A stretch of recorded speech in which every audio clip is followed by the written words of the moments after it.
secrets of the past shape who we are today?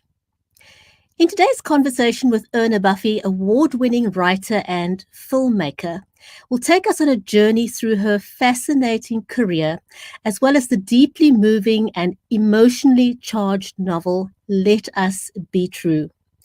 We're going to explore her insights from documentary storytelling, the hidden layers of her novel, and what it takes to create narratives that resonate across time and cultures. You're watching the Writers' Corner live show. Stay with us. We'll be right back. Imagine a world where the lines of reality blur with the fantastical. Embark on journeys from humble beginnings to the pinnacles of literary greatness. On the Writers' Corner, we delve into the lives of unique wordsmiths, known for their compelling storytelling. They are artisans who craft fantastical realms, etched in our memory long after the final page is turned. Every tale begins with a single word, a single idea. Authors create sensations that keep you on the edge of your seat. Witness how they transform setbacks into stepping stones, use refusals to spark growth, and turn rejections into catalysts for new inspiration. Witness the diversity in writing as it gives birth to a vast array of genres, from drama to mystery to children's stories, fantasy, and reality. Join us as we uncover sources of inspiration and the magic that defines the author's craft. Find out how authors breathe life into their characters and meticulously craft narratives and plots that captivate readers. Get a sneak peek into upcoming works, and join us as we celebrate literary greatness, only on the Writers' Corner. We don't just celebrate best-selling Amazon and New York Times authors, but also indie authors. Join us on the journey from the birth of a tale to the creation of a masterpiece, only on the Writers' Corner live show. Stay tuned. If you've just joined us, welcome to the Writers' Corner live show. If you are not yet following our show on social media, please do, and that way you'll get notified the next time we go live. In today's episode, we're going to be talking to the amazing Erna Buffie.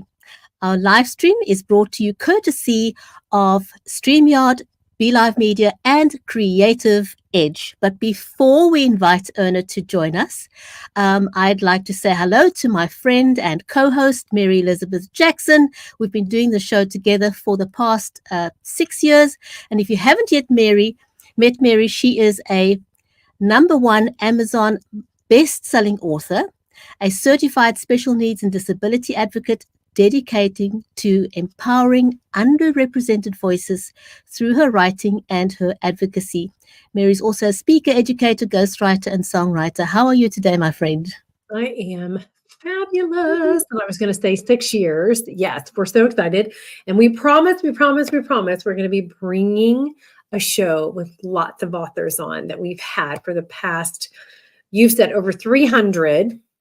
And so we can't do all 300 because everyone's busy, but we can get at least quite a few of them on, which would be really exciting. And I love our topic today because we've not dove into this a lot, I think, over the last 6 years. We have with certain people, but I'm excited to do it today. Absolutely. So welcome everyone, wherever you're watching on social media and also over on YouTube. If you've not met our amazing guest yet, Erna Buffie is an award-winning documentary filmmaker and writer whose work has reached global audiences through platforms such as CBC, PBS, and National Geographic. She's known for films such as Smarty Pants and Recreating Eden. Her storytelling delves deep into the connection between nature, science, and humanity. Her debut novel, which we're going to be talking about today, Let Us Be True, was a finalist for the Margaret Laurence Award for Fiction and explores how secrets shape generations. But who better to tell us about her story than Erna herself? So let's give her a warm welcome to the show, shall we? Yes.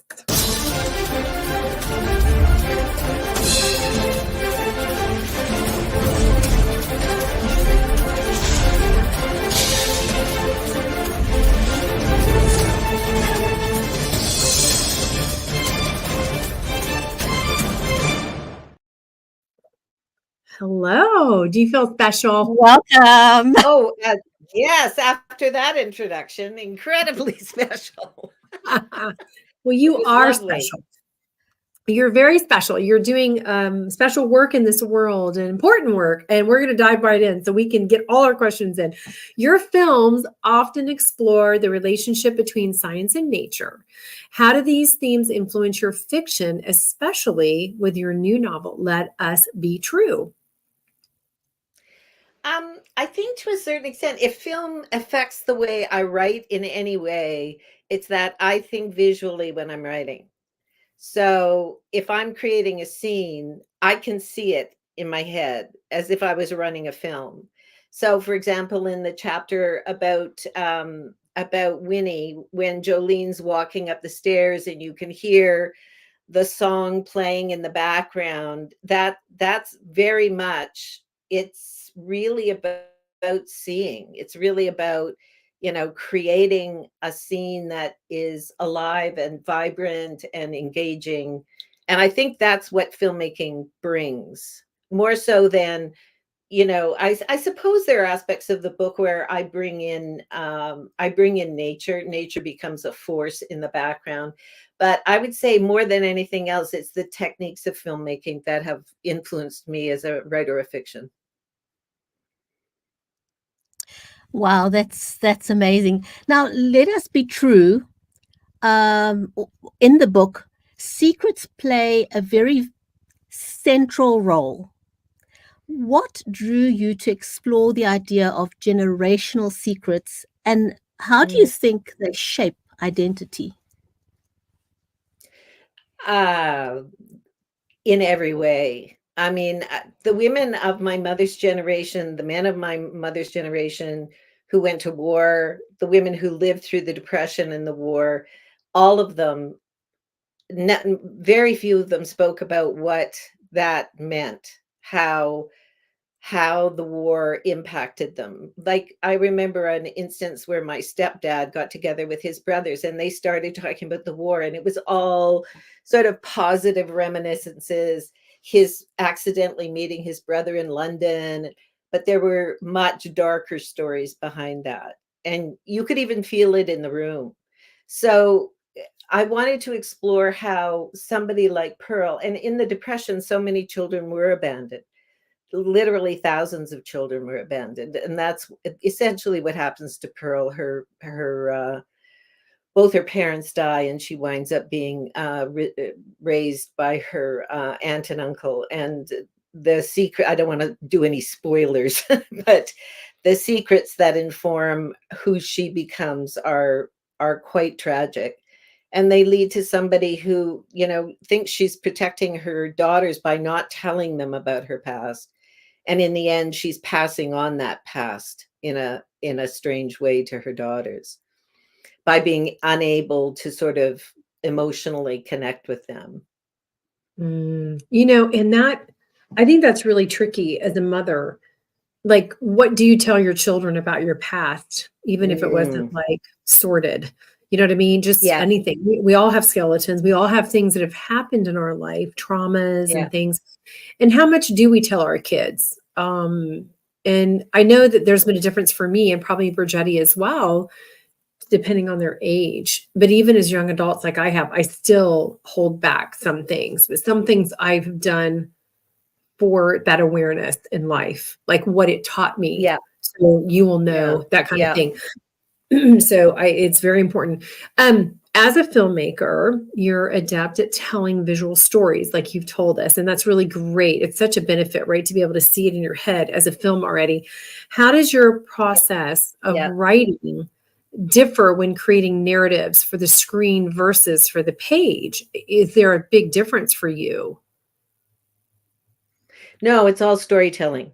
I mean, one way, whether you're making a documentary film or you're writing a novel, you're telling a story.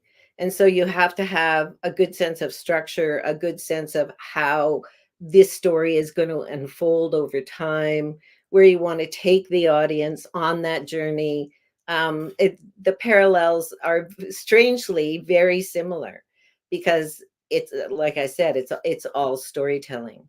So, the other thing about the book is it's not a straight narrative. You're moving back and forth between different points of view, different characters from the past and the present. And I think filmmaking informed that process as well, because you can make a hard cut in filmmaking and take somebody from one location to another location very abruptly, but they play off one another. So that's what I was trying to do in the book, that each separate chapter about Pearl's life, or her sister, or her father, or her children, I hope at least that they're playing off one another. So it's enlarging the picture of Pearl from many different perspectives, from her daughter's perspective, her sisters, her brothers. So you get this very cantankerous old woman, but I hope over time you come to understand her, because you're seeing the things that influenced her and the people that she's loved and lost, primarily lost. So and that's why I think it is a good idea to tell secrets sometimes, because in Pearl's case, if her daughters had known the kind of losses their mother had lived through, they might have been much more sympathetic to the woman she'd become. That's incredible. My next question for you kind of ties in with what you just said. Um, Mm. your novel spans multiple generations and historical events. So, how do you approach weaving together the past and the present?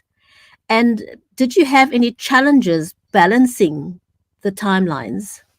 Yeah, it's always you hit on something really important, because one thing in changing time frames is you never want the audience to go, "Oh shoot, I wish I was back in the modern story. Like, why am I being taken to this historical place?" So, yeah, it was something I was conscious of, but because I was building the story around this one character, there was a certain level of ease going, from Pearl present day to her sister Winnie in 1945. It wasn't a leap, and I hope it makes sense to people. I think it does.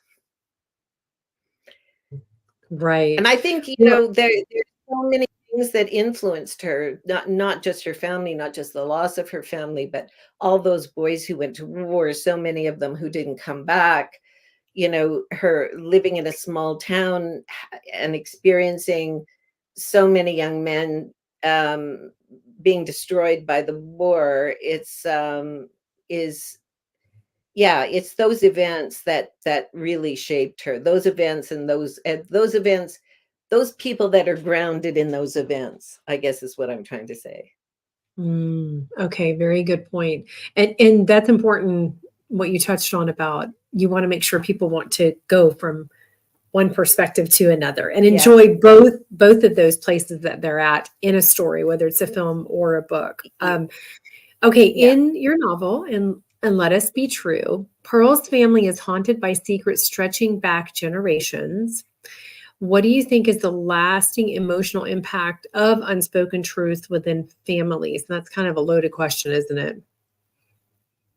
Yeah, I mean, I think it varies. I mean, because the trauma varies, or the experience varies.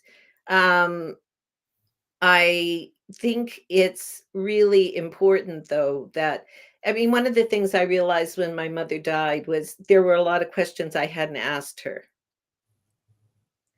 And if I'd asked those questions, I might have understood her a bit better.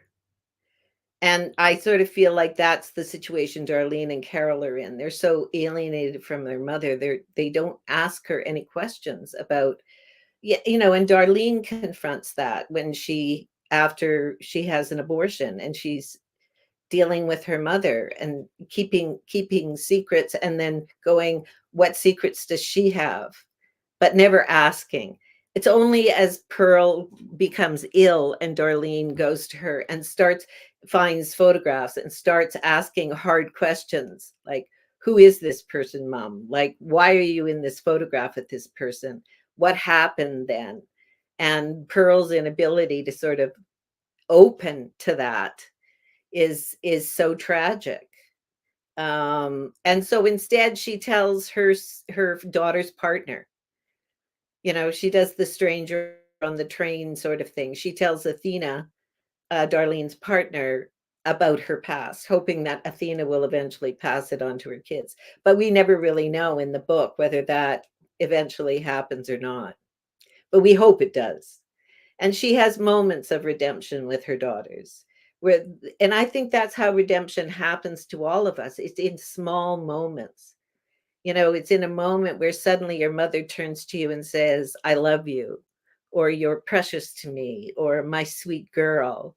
Those are the moments where if a relationship with a mother has been fraught, those are the moments where you go, okay, this person does love me. This person has accepted me. So I don't know Wow. whether that answers your question or not, but I think I was listening to you and just relating that to my own experience. And there are often questions we feel that are uncomfortable that we never end up yeah, asking. And when the person passes, we wish we had the courage to ask those uncomfortable questions. But I like that you mentioned photographs because, looking through albums, and that's why pictures are so important. Getting them printed, having those albums, because it allows us to ask the more uncomfortable questions by yeah, simply, asking a simple question, what happened in this picture? So I really yeah. like that. Yeah, and it's pivotal to the book, that Darlene finds, tucked away at the back of a cupboard, um, a collection of photographs of Pearl from the past, which opens up a door for her. Carol wants to keep that door closed, but Darlene wants to open it up and wants to find out more about her mother, So I want to delve a little bit whether she into loved her your. father. Go Sorry, ahead. sorry for interrupting you. Carry on. No, Darlene becomes Darlene knows she's different, and not just because she's gay. She knows that there's something in the family that separates her from them. And once she sees the photograph, that's when she starts asking questions about, as much as about who Pearl is, she starts asking questions about, who am I? And who am I in relation to my mother? So yeah, I think photographs are quite magical. And if there are things you don't know about your parents, looking at those photographs can sometimes open a door onto them. So, Smarty Pants shows us the unseen world of plant intelligence. And Hmm. Let Us Be True delves more into hidden emotional worlds. What Yes, is it that fascinates you about the concept of the unseen and the hidden? that's a really good question. I guess it's because I love that sense of wonder that engenders, that there is a world of plants we know nothing about, that they move in a different time zone, a different realm, a different and have a different way of understanding and interacting with their environment. I it's wondrous to me, in the same way that when I was writing Pearl, it was wondrous to me how she had managed to even survive after everything she'd been through and all the losses she'd experienced. So yeah, I think it's that the world is more mysterious, more awe-inspiring, more wonderful than we could ever imagine. And that's true for people and plants. And It the is, plant, I mean, absolutely. making the film about plants was mind-blowing, working with those scientists and what they're discovering about how sensile they are, how they actually can feel and sense their environment and interact with other creatures within that environment through chemical signaling. It was it was wonderful. And I kind of felt the same way in the process of writing the novel, that every time I took up a new character or every time I turned a page to a different time zone, I felt the same sense of the world kind of opening up and things being revealed. Um, and it's yeah, both processes are very satisfying and very much, you're left, even as a writer, you're left in awe. I mean, there are moments, there are days when you go, did I write that? Did I really write that? Right. Like it's like a form of possession. It's like you get involved in the moment and you start writing, and suddenly this whole other world opens up, and it's Mm. quite a wonderful, quite It's a a really, wonderful thing to do and to experience. it's a cool place to be, and it's sort of like It is it's just you're channeling through the channeling. creativity, It feels, flowing, yeah, it's it flowing feels, through you. Yeah. yeah, So it feels I very want much like that. what? How long Other is the days it just document? feels like hard work. Oh yeah, I know, right? Those are not fun days. Um, that's that's like editing. Editing's like, oh Yeah, gosh, could we do anything other than yeah, that? But um, yeah. what advice would you give to aspiring writers who want to blend personal, historical, and fictional elements in their work to create something emotionally resonant? I think that's another really good question. I was I think thinking if that you're, as I was asking, I was like, oh, we're going to stump her for a yeah, second. ooh, yeah, yeah. There's I would say the only advice I could give is write from the heart. Like, Yeah. get out of your head and write from the heart and know your subject. Do the research, know the time period, know, you know, talk to as many people who have lived through that time as you possibly can. And then start writing. Yeah. And in order to write believable characters, you also have to master dialogue. And dialogue, I think, is something that that comes from listening. You know, I Mm. spent years in a cutting room listening to interviews, listening to people with different accents, people from South Africa, people from the United States talking, and you get a sense of the cadence of their language, the way they use words, and there's no replacement for great dialogue. You know, you can Absolutely. write as many descriptive scenes as you want, but if you can't make those characters come alive on the page through dialogue, they aren't going to That's live. right. It's a dead Incredible book, points. basically. Wow.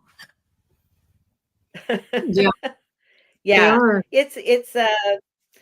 it's something that I watch a lot. If I, you know, I'm given friends will give me their manuscripts and ask for sort of feedback. And often the feedback is, you know, it may be structural, but it's often too on in the realm of, you might want to consider cutting this description and expanding this interaction, this dialogue, this action that's happening in the book. Because that's when the Yeah. Erna, characters really come alive. yeah. Erna, before we run out of time, your cover is absolutely gorgeous. Please Thank show us your you. book and tell us a little bit about Yes. that cover. Yeah, it is Well, it's beautiful. an interesting story because my first cover was much darker, darker both in terms of color, but also in terms of the subject of the photograph. This is also, my first cover was a photo from the 1930s taken by the famous photographers that were hired by the Department of Agriculture to document the Depression. And this Mm. one is too. So this is an actual photo, I think, taken in Wyoming or someplace like that in the Badlands during the Depression. And it just spoke to me so beautifully, not only of Pearl as a child, but her mother and their Wow, relationship. that's Yeah, it was amazing. Well, and then the publisher took it and colorized it, and it came alive even more. It's beautiful. I love the hues Yeah. and everything. Now, was that photo open domain, or did y'all have to get permission to use it? It was open. No, it was open domain. Okay. This is something, I suggest other writers do that, is like, particularly if you're writing a historical novel, get Mhm. as many images from that period as you can, and think about how those images tell you the story of the time. Because Sure. like those 1930s photographs are, Dorothea Lange, they're extraordinary photos that capture a time and place that's that was apocalyptic in a sense. Oh, very But they're apocalyptic. yeah, beautiful human storytelling through photography. Oh my gosh, yes. And But my I'm glad you grandmother, like it, because I love it too. Love it. yeah, we love it. We do like And it. when it We was do like it. colorized, I loved it even more. Right. It's beautiful. It gives it a totally different look and feel to it. And my grandmother nursed the store owner in town during the Depression. She nursed their children because she had so much breast milk. They couldn't afford Wow, groceries. So she nursed the store owner's children so they traded for groceries during the Depression. that's an amazing story. I That's a know, story isn't you need it? to tell, Mary. I know. It's That's an it's incredible amazing what story. our families in the past, the things that they went through, and we're living today, and you feel like, what in the world does anyone need to be complaining about? Oh, yeah. I was just talking to a friend about that the other day, and how privileged this generation is, and how entitled Oh, they feel. oh God. Entitled to granite countertops and, gigantic single family dwellings, and it's crazy. It's crazy. It's become crazy. And Well, yet into there's a digital. whole slew of people who remain invisible, who are living very different lives right in our own countries. Yeah. And I think, uh, yeah, I've stopped consuming, I think people have lost the plot except somewhere for along what's the line, absolutely and they need a reality check from stories like I yours and agree. stories like Mary's, just to rein us in a little bit and, I agree. focus on the more important things. I We have to agree. wrap it up. I can't believe, as always, we are out of time. We could talk for hours, especially to you, because you've got so much to share. But it brings us to the end of another incredible episode of the Writers' Corner live show. So a huge thanks to you, Erna, for sharing your inspiring journey, your award-winning films, and thought-provoking novel, Let Us Be True. So if you haven't bought the novel yet, please go and check out the novel. It is available on Amazon, so go and grab a copy. Thank you, And Michetti. thanks It's to been a everyone who's pleasure. tuned in. It's been a pleasure. Thank you. Oh my gosh. Thank you so, so much. We'll have to have you back on. We're going to follow what you're doing. For Okay, sure, sounds for good. sure. Until next time, everyone, keep writing, keep reading, and keep embracing the power of stories. Thank you for joining us on the Writers' Corner live show. 30 minutes of insightful author conversations with some of the biggest names in the industry, including award-winning authors and international indie sensations. Join us on the next episode of the Writers' Corner live show.